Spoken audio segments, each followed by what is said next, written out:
Geographers, let's look at the final syllabus point, the causes of urban deindustrialization and its economic, social, and demographic consequences. What if I told you that the starting bid for this property was 500 USD?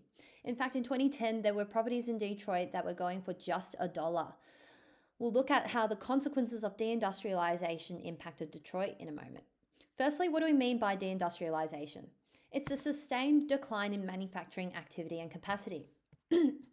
Essentially, a decline in secondary industry output. Now, it can be absolute decline or in relation to other industries, or it can be a decrease in the number of people employed in manufacturing due to automation and advanced technologies replacing workers. Cities that experienced early industrialization, such as Detroit in the US or Turin in Italy, are now experiencing deindustrialization. It also essentially is when manufacturing is no longer competitive, and there's several reasons that this can occur.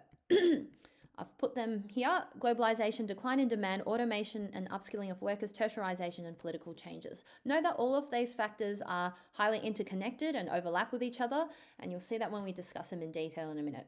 There's also a wide range of other reasons: rising costs of raw materials, rival products, removal of subsidies, overseas competition from newly industrialized countries, and now that's linked to globalization.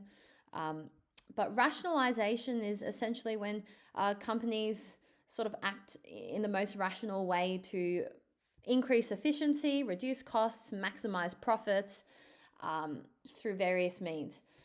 So rationalization is part of what we call positive deindustrialization, when countries reduce their workforce to increase productivity through automation, mechanization, or rationalization. So the company still thrives. But there's also negative deindustrialization, when industries decline without any compensating rise in productivity or mechanization. So there's simply a decrease in demand for the product. So for example, we've got CDs, floppy disks, pages, fax machines, all of those technologies or goods that we know that are completely obsolete in our current society due to rapidly evolving technology. So let's go back to those first 5 reasons. Globalization. When global competition leads to outsourcing to cheaper places to operate. Globalization only could occur when there were increased advancements in transportation technologies, the rise of the internet access, and also greater communications between countries, and of course free trade agreements. So this enabled countries with high costs to operate basically being able to outsource, but it also means difficulty competing with factories that operate at a lower cost in other nations, even factoring the transport costs. So closure of car manufacturing companies in Australia, but as we said, we'll also look at Detroit in the United States as a case study. All right, so next, decline in demand. Rapid changes to technology reduces demand for online, for example, online music replacing vinyl records, CDs, and iPods. Blackberries no longer being used since the touchscreen was popularized.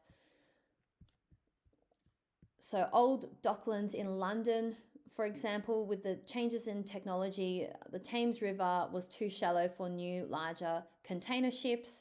Therefore, that whole area basically became disused. Urban decay occurred. Automation and upskilling of workers. This is a major factor contributing to deindustrialization in automotive industries in Detroit.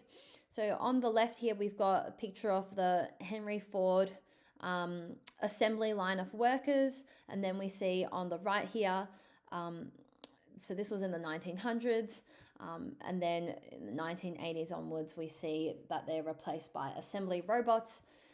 It led to mass unemployment for unskilled workers and increased profit for factories, so positive deindustrialization.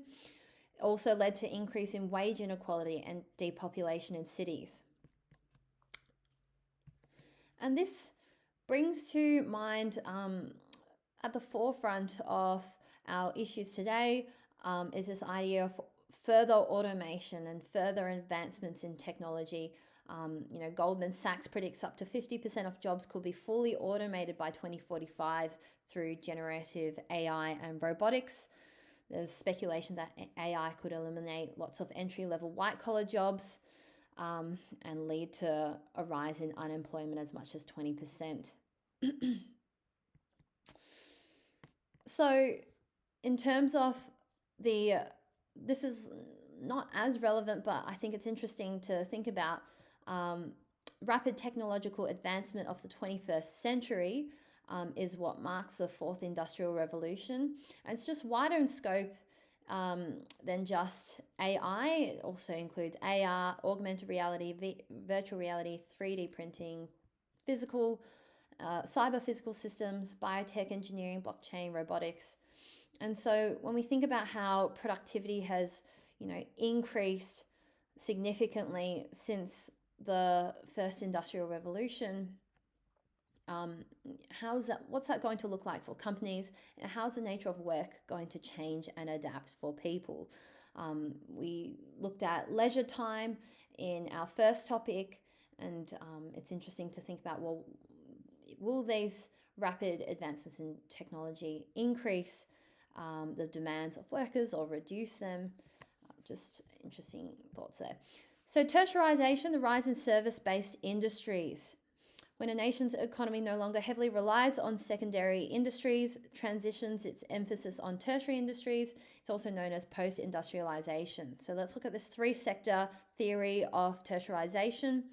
Pre-1750s or pre-industrial society, the primary industry was primary industry, which was basically any raw materials, largely agricultural or agrarian societies. We talked about subsistence farmers. That was what dominated. That was the dominant industry at the time. And then over time, as a nation industrializes, secondary industry rises. So factories, and then we see a rise in tertiary industry in the post-industrial society. So services. Okay, so one example, in the 1900s, Seoul was booming in its secondary industry output for cars like Kia Motors, and then in the steel manufacturing and semiconductors, which we see are incredibly valuable today with all of the technological advancements.